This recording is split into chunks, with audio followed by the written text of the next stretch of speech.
To tell the truth, I spoke to very few friends of Meghan because she put a fatwa on anyone talking to me. The whole description she does of the Portland hospital, the birth, that was completely fabricated. She was also furious about the whole surrogacy business, not only legally, but morally. When I saw these pictures for the first time, I honestly thought someone was playing a prank on me. I mean, it seriously looked like something made by AI because that stomach doesn't just seem strange. It actually looks like a totally different color compared to the rest of her body.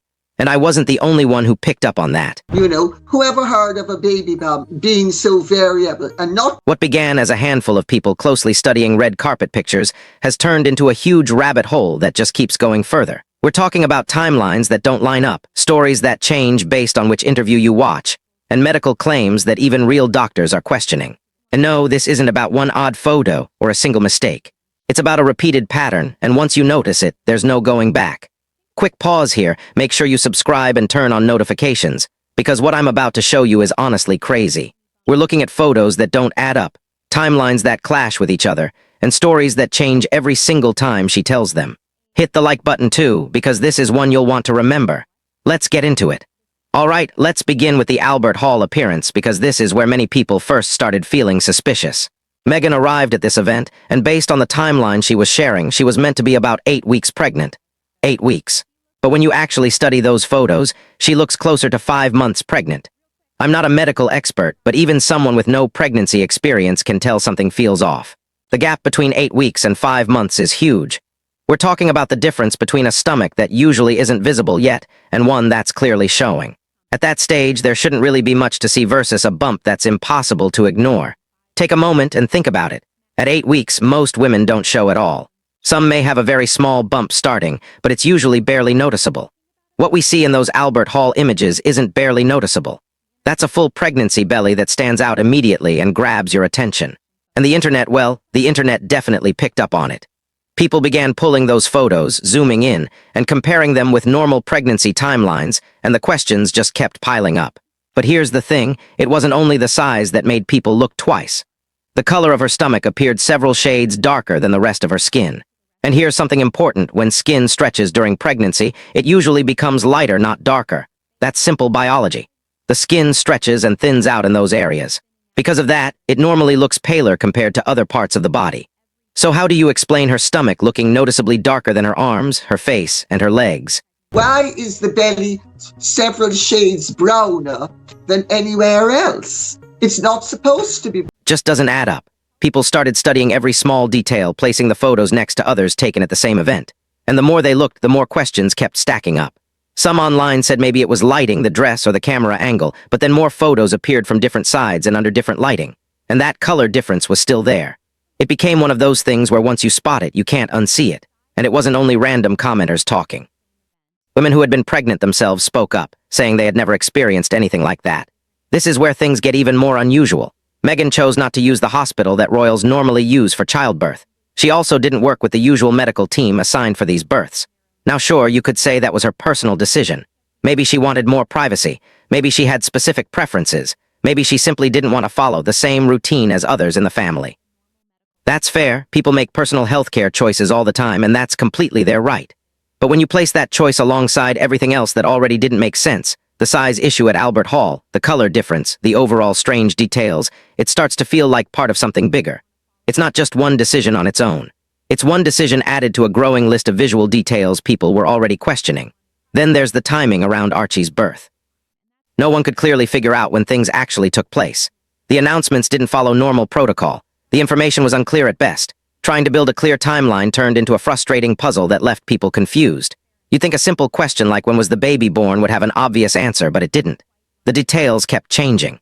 The official statements felt vague, and it only added more confusion to what should have been a routine royal birth announcement. It wasn't just a single strange detail. It was one layer after another that made people question what they were seeing. And once you notice one issue, everything else starts standing out. The photos that seem off, the medical choices that break tradition, and a timeline no one can clearly explain.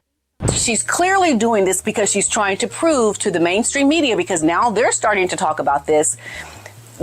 All of it together creates a picture that just feels wrong, and that's exactly why people couldn't stop talking about it. This is where things start getting really interesting. The pregnancy story itself kept changing depending on which interview you watched. And we're not talking about tiny details here. The entire mood and storyline would shift from one appearance to the next.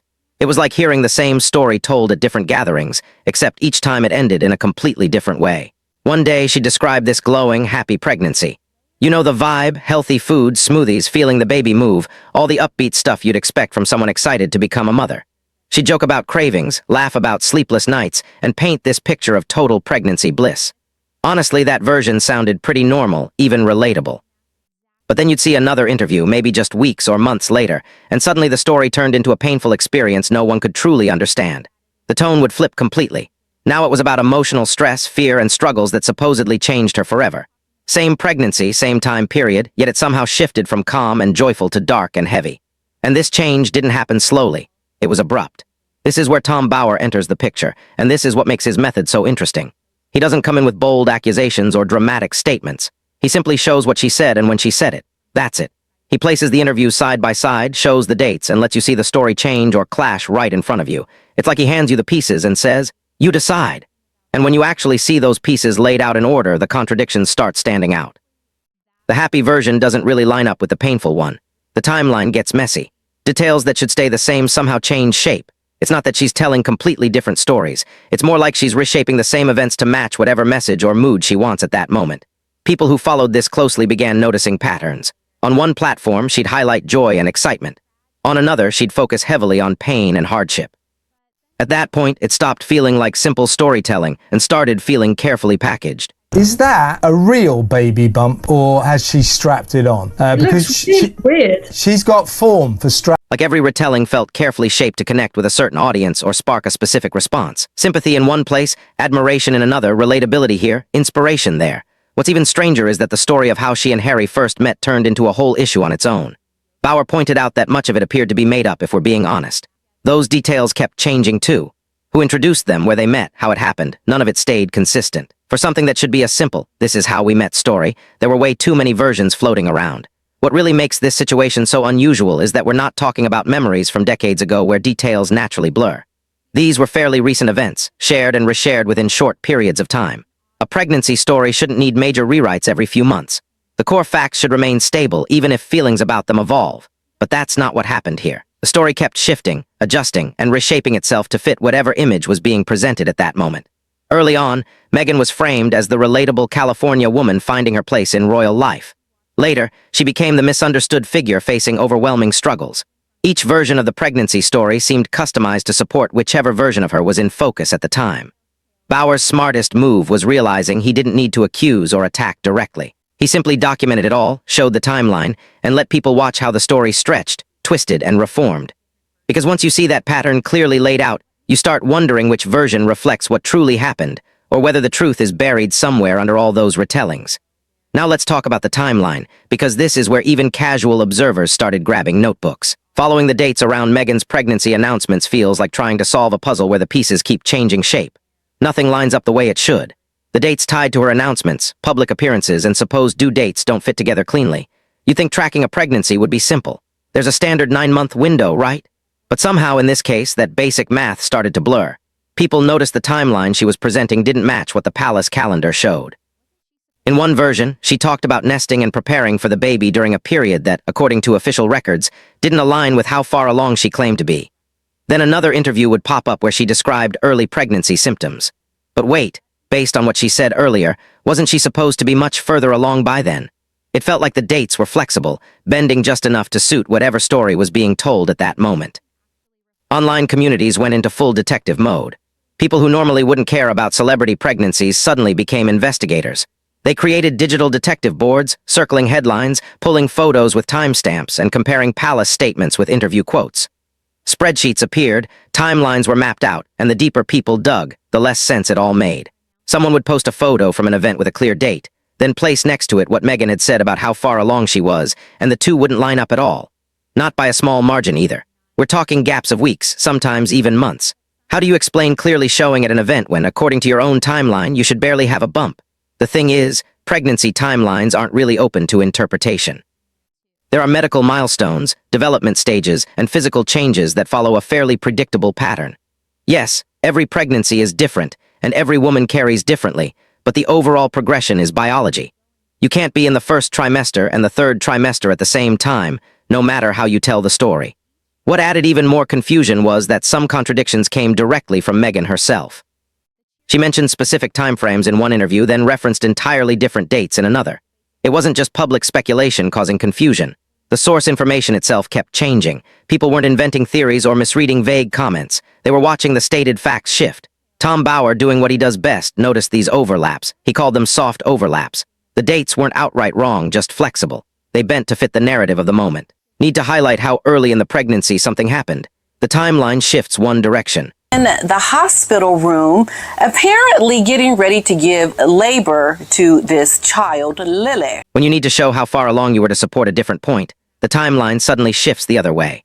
For someone like Bauer, who has followed royal rules and schedules for years, this kind of date movement is unusual with royal pregnancies. Normally, everything is clearly recorded. There are announcements, official statements, planned appearances, all carefully logged and dated. Yet somehow, despite all that structure, or maybe because of it, the inconsistencies stood out even more. What really set people off was comparing photos from events that happened very close together. Date-wise, only a week or two apart, yet her pregnancy appearance looked drastically different. Either she was having the fastest developing pregnancy anyone had ever seen, or the visuals simply didn't match the timeline being given. And here's the real problem. When these timeline gaps are pointed out, there's no explanation that ties it all together. You can't brush off weeks of difference by saying, "I just forgot." Pregnancy isn't something people casually forget. Dates matter. And when those dates refuse to line up no matter how you arrange them, that's when people start questioning credibility.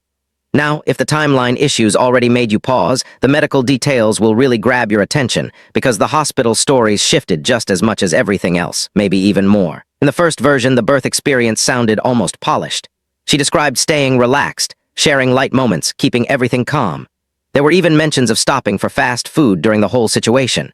It sounded like the kind of birth story that's manageable, maybe even oddly pleasant.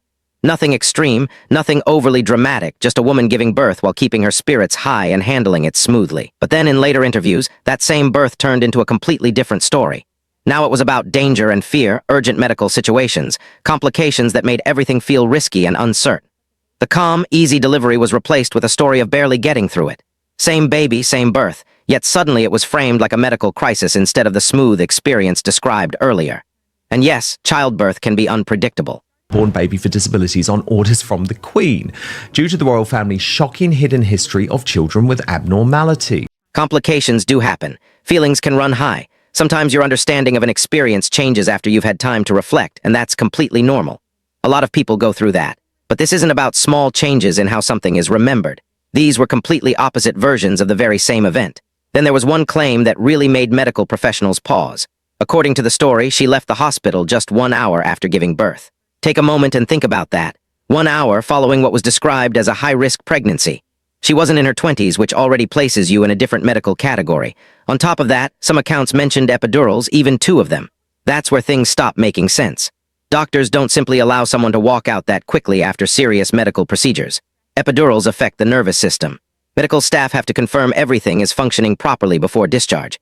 They check sensation, mobility, nerve response, and look for complications. That's not extra caution. That's standard medical procedure. No doctor would approve a discharge within an hour after a high-risk birth involving epidurals that require monitoring. The body needs recovery time. Doctors need to observe you, check vital signs, examine the baby, and complete routine post-birth checks. You don't give birth with medical assistance and then casually leave like you just finished a routine appointment. And then there's the claim about weight gain. She said she gained 65 pounds during the pregnancy. Weight gain during pregnancy is normal and varies from person to person. But here, that's what confused people. In photos and public appearances, where exactly did that 65 pounds go? Her arms stayed slim. Her face looked unchanged. Her legs didn't appear larger. Even her chest didn't show much difference. If someone gains that much weight, it has to show somewhere. That's a significant amount. Most women who gain that much during pregnancy see changes all over their body. Faces get fuller, arms and legs get bigger, swelling happens. That's just how bodies respond. But looking at her throughout the pregnancy, all of that supposed weight appeared to exist in only one place. Just the belly, nowhere else. Women who had been pregnant themselves started speaking up, pointing out how unusual that would be. Carrying that much extra weight, especially late in pregnancy, makes movement harder. You're not bending easily in high heels. You're not moving quickly like nothing has changed. Balance becomes difficult. Your center of gravity shifts. Your body works harder just to stay upright. Yet there are photos and videos of her moving with surprising ease, crouching down smoothly, wearing tall heels, walking fast without the typical pregnancy movement most women experience. It didn't line up with what the body usually looks like, or how it usually behaves when someone is that far along while carrying that much extra weight. What's especially interesting is how the emotional framing of the pregnancy kept changing too. At this point, it wasn't just facts shifting. The emotional tone completely flipped depending on when and where she talked about it. In the earlier interviews, there was this relaxed, yoga-loving version of Meghan. She spoke about pregnancy the way many excited moms do. Simple, relatable things. Casual, down-to-earth stories that made her seem like anyone else going through a common life experience. She joked about cravings, talked about setting up the nursery, shared light moments that felt warm and genuine. Nothing intense. Nothing dramatic. Just someone looking forward to becoming a mother. Then later on, that entire tone vanished. Suddenly, the story became fragile and heavy. The same pregnancy that was once described with happiness and excitement turned into a story centered on trauma and hardship. The glowing mom-to-be image disappeared. In its place was someone portrayed as having endured something so severe it permanently changed her. The lightness was gone, replaced by a serious, somber mood that felt completely disconnected from the earlier versions. And this is what really stands out. Each emotional version seemed perfectly crafted for a specific audience. When relatability was needed, there was the laid-back yoga mom shopping at farmers' markets and relaxing at home. When sympathy was needed, the focus shifted to pain, fear, and barely surviving the experience. But I don't think, because she's done this before for photos, I don't think that is a real baby bump. I think When she needed to come across as resilient, the story shifted again, this time focusing on conquering impossible challenges. It was like watching someone fine-tune their story to get a specific reaction every time. Tom Bauer noticed this pattern right away. He saw how emotion was being used almost like a control knob, turned up or down depending on the moment. One year, she was framed as the face of modern, effortless motherhood. The next, she became the misunderstood woman battling struggles no one else could survive. Each version invited a completely different emotional response from the audience. Alongside all of this, some pretty wild rumors started circulating that added even more layers to the situation. There were stories about connections to pharmaceutical companies, though the details were unclear and hard to verify. The kind of talk that makes you pause, but doesn't come with solid evidence. Even so, those rumors became part of the wider discussion about the inconsistencies people were already noticing. Then there's what her ex-husband Trevor was rumored to have said. According to online chatter, he allegedly mentioned a hysterectomy being a major issue in their marriage. Now, if that were true, and that's a very big if, especially given it would have come from a messy breakup, it would raise serious questions about the pregnancy timeline and everything that followed. But again, this falls into the category of speculation, not confirmed fact. What can't be ignored, though, is how often the emotional storyline was reworked. This wasn't a natural progression where someone's understanding deepens over time. It felt more intentional than that. Almost like each platform received its own tailored version of the story, designed to create the strongest emotional impact possible. There was the early Meghan, talking about being barefoot at home in sweats during lockdown, living a normal parent life. That version connected with everyday people who saw themselves in that picture. Then there was the later Meghan, describing deep trauma and life-altering hardship. That version pulled at emotions, creating sympathy and fierce support. Both versions were presented as real and authentic, yet they can't fully exist at the same time. And Bauer's approach was simply to show how this emotional shifting happened, without ever needing to openly accuse or attack. The gross disrespect to the intimacy and privacy of marriage and childbirth. You know, there are some... He simply laid out the sequence. Here S what she said at one point. Here S what she said later. Notice a pattern. And once you see it laid out like that, the inconsistencies become obvious. The pregnancy story wasn't just being told, it was being performed with different emotional tones highlighted depending on the audience. What makes this even trickier is that we're talking about real human experiences here. Pregnancy, childbirth, becoming a parent, these are inherently emotional and complex. But somewhere in all these shifting narratives, it became almost impossible to separate what actually happened from what was added for emotional effect. Sometimes what's left unsaid tells you more than what is said. And with Meghan's pregnancy, the omissions became nearly as talked about as the details she did share. For every deep dive into trauma and struggle, there were simple logistical questions that got skipped. She could spend 20 minutes in an interview on her feelings, inner journey, or emotional state. Yet when asked straightforward questions about timing, medical details, or basic facts, the answers were vague, brushed off, or sidestepped entirely. It's classic selective transparency. Share enough to seem open and vulnerable, but keep the key details vague so no one can pin down specifics. And of course, privacy is valid, especially around medical matters. But when you're making your pregnancy a public talking point across multiple platforms, audiences naturally expect some consistency. These gaps didn't feel accidental. They felt deliberate. When you explore emotions but skip over logistics, that's a choice. When you share intimate feelings but leave timelines blurry, that's intentional. It's like showing someone a puzzle while keeping half the pieces in your pocket. You control what picture they can actually assemble. Tom Bauer noticed this pattern of narrative restraint. He observed how certain details were emphasized while others were conveniently left out. And then there's the strange thing about her belly. It seemed to disappear as she left. Personally, I've never had my pregnant belly drop like that, not visibly anyway. She didn't refuse to answer questions outright. It was more subtle. She'd de-answer, but the response often didn't give the factual information people were seeking. Or she'd share something emotional that sounded revealing, but actually didn't provide concrete details. Online communities began tracking these omissions as closely as they tracked contradictions. They noted when she talked around questions instead of answering them, when she shifted from exact dates to general timeframes, or when she redirected simple questions into emotional stories that, while moving, didn't actually respond to what was asked. Here's the interesting part. Those silences and redirections created far more speculation than straightforward answers ever could. When there are gaps, people fill them in themselves. It's human nature. We notice a mystery, we want to solve it, we wonder why it's missing. By being selectively transparent, she actually sparked more curiosity and discussion than she would have by being fully open. Some interpreted this as protecting privacy, which is fair. Others saw it as deliberate storytelling, sharing what supports the narrative while keeping back anything contradictory. Also fair. Either way, the result was the same. More questions, more speculation, more people trying to piece together what wasn't being said. Bauer noted that in royal life, where everything is typically documented, verified, and officially announced, such gaps are unusual. Royal pregnancies normally follow clear protocols.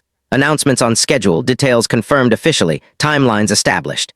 Yet Meghan's pregnancy, despite being part of that system, maintained a fog of uncertainty around even basic facts. What made it more striking was the contrast. She was incredibly open about emotions, struggles, and feelings, things that can't really be verified. Meanwhile, the facts, dates, and medical details remained fuzzy. It was almost like the verifiable facts were being protected, while the unverifiable emotional content was shared freely. And that's where what that does internally is probably really damaging. Is that I never thought that this would be easy. Bauer's point about silence being its own kind of statement really hits when you think about storytelling. What you don't say can be just as powerful, maybe even more powerful, because it lets the audience imagine, speculate, and fill in the blanks with their own theories. Whether that's intentional or not, the effect is the same. The gaps in Meghan's pregnancy story became conversation starters on their own. Not because people are prying, but because when you make something public and keep parts of it hidden, you're basically inviting curiosity. You create a mystery while acting like everything is transparent. That contradiction is what keeps people talking, questioning, and trying to figure out what's real. Step back and look at the bigger picture, and this isn't really about pregnancy at all.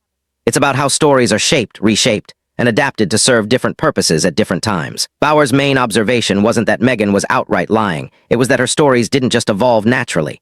They adapted. They morphed to serve the moment. Need sympathy during a scandal? The story highlights struggle and pain, facing criticism. The same events suddenly showcase strength and resilience.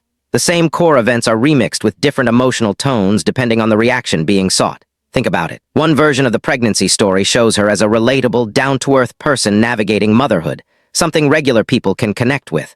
Another version frames her as someone who barely survived a life-changing ordeal, designed to trigger protection and sympathy. Both can't be fully accurate at the same time, yet both were presented as authentic at different moments. This isn't necessarily about lying, it's more like performance instinct, the ability to take real experiences and shape them for maximum audience impact. Some people are naturally good at storytelling. They know how to highlight certain details and create emotional resonance. Meghan clearly has that skill in spades, but that's where it gets complicated. When you constantly adapt your story for impact, people start questioning which version reflects what actually happened and which reflects the image being projected. It's like watching someone play different characters, all based on the same person, each emphasizing different traits depending on the scene. The physical aspects added another layer. There were moments on camera that left people genuinely confused about basic physics. Pregnant women carrying significant weight, especially in the third trimester, move differently. Their balance shifts. Mobility is limited. Simple actions become harder. That's biomechanics, not opinion. Yet there's footage of her crouching smoothly, bending, moving quickly in ways that seem surprisingly easy for someone supposedly that far along. Women who have been heavily pregnant would watch and think, wait, how? Because carrying that much weight up front changes your center of gravity. You can't squat gracefully in heels at 8 months. It's physically improbable. Then there's the bigger implication people whispered about. If the children were born via surrogacy or another alternative, questions arise about their place in the line of succession, not political questions, but matters of family protocol. The royal family has strict rules about lineage and inheritance. Whether those rules are fair or outdated is a separate debate, but they exist. Bauer never said, this is what happened. That's not his style. Instead, he highlighted patterns, how individual events were woven into different narratives depending on the audience. Some call it storytelling, others call it something else. The label doesn't matter. The pattern shows someone highly skilled at controlling the narrative. Every retelling serves a purpose. Every emotional emphasis hits a precise note. Every gap in the story sparks curiosity while leaving room for deniability. It's a sophisticated communication strategy, whether intentional or instinctive. Child support and pay my rent. Your opinion is irrelevant because I'm a baby mama. I can do what I want. What Bauer really uncovered wasn't hidden secrets or explosive scandals. He revealed a system, a way of operating where facts stay flexible, events get reshaped to fit the moment, and the line between being genuine and performing slowly disappears. That's the real takeaway. Not exactly what happened during the pregnancy, but how the story of it kept shifting form to serve whatever purpose was needed at the time. And once you spot that pattern, you can't unsee it. Every new interview, every public statement, every carefully worded response starts to feel familiar, because you can watch the adjustments happening in real time. The story never truly settles, because settling would mean giving up control. And if this whole situation proves anything, it's that controlling the narrative is the main goal. So this is where everything lands after walking through all of it. What began with Tom Bauer calmly pointing out inconsistencies in pregnancy timelines grew into a massive worldwide discussion that still hasn't slowed down. It stopped being only about Meghan or the pregnancy itself and turned into something much bigger. Once Bauer's observations reached the public, they spread fast. YouTube creators ran with it. Podcasts broke it down. Social media threads exploded with people adding their own notes and theories. Every clip, every quote, every "did you catch this?" post poured more fuel onto a fire that doesn't seem close to dying out. And here's the most interesting part. People aren't really debating hard facts anymore. The discussion shifted from what actually happened to what feels true. One group looks at all these inconsistencies and says, something clearly isn't adding up. Another group argues it's all editing tricks, taken out of context, small issues blown out of proportion. Both sides are completely sure they're seeing the truth. That's the real power of this saga. It isn't about final answers or undeniable proof. It's about perception, about recognizing patterns, and deciding whether you trust the story being presented or your own instincts when things don't quite align. And that question is far more complex than a simple yes or no. Bauer likely understood from the start that this is exactly where it would lead. So when Meghan came along into the scene, I just thought, this is fascinating. How is this going to play out? To tell the truth, I spoke to very few. He never tried to control the story once it went public. He didn't need to. The observations spoke for themselves, and people ran with them in every direction imaginable. The chatter just kept growing. With every upload, every new video, every fresh analysis, his points stayed alive and relevant. It became self-perpetuating. What used to rely on official palace statements and carefully managed PR now thrived on speculation and individual interpretation. In that chaos, Meghan's story shifted again, not through her words this time, but through everyone else's obsession with decoding them. The internet turned her pregnancy narrative into a puzzle that thousands are still trying to solve. It's a perfect loop. Meghan shares something. Analysts like Bauer break it down, showing where things don't line up. The internet reacts, debates, and examines it from every angle. Then Meghan says something new or stays silent, and the cycle starts all over. No resolution, no closure, just a constant swirl of curiosity wrapped in royal drama and conflicting timelines. What's fascinating is that even when she stays quiet, that silence speaks louder than words, because people have learned to read into the gaps. Every interview that dodges questions, every appearance that skips details, adds layers to the mystery instead of clarifying anything. And that's the brilliance of how this all played out. In the digital age, a mystery doesn't need a solution to stay relevant. It just needs to remain alive. As long as people are curious, as long as questions are left unanswered, as long as new observations surface, the conversation continues. Meghan's story has no ending because it keeps evolving.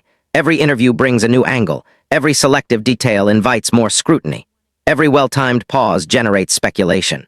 The narrative stays fluid, constantly adapting, never settling into one version everyone agrees on. What Tom Bauer revealed wasn't just inconsistencies in a pregnancy story. He revealed a cycle, one where emotion outweighs hard facts, and attention matters more than accountability. You know, the whole construction of her father, that man who in the end was abandoned by Meghan for months. Where the power to control the narrative outweighs simple, straightforward communication. And whether you call that manipulation or just expert storytelling, one thing is clear: you can't stop watching. The story never fades because every answer sparks more questions. Every explanation leaves gaps. Every version of events contradicts something that came before. In that constant uncertainty, people stay engaged, curious, and tuned in. That's where Meghan's real skill shows. Whether deliberate or not, she's crafted a narrative that never fully resolves. It evolves, adapts, and keeps people talking. As long as that cycle spins and questions outnumber answers, the story doesn't end. It just keeps shifting, always one step ahead of any final conclusion. So what do you think? After seeing all the timeline inconsistencies, the changing stories, the medical claims that don't add up, is this a case of honest mistakes or something more deliberate? Drop your thoughts in the comments. I'm genuinely curious where you land. And if this video had you double-checking details or doing a second take, hit that like button and subscribe. We dive into stories like this all the time, the ones that make you question everything you thought you knew. Turn on notifications so you don't miss the next one. Thanks for watching, and I'll catch you in the next video.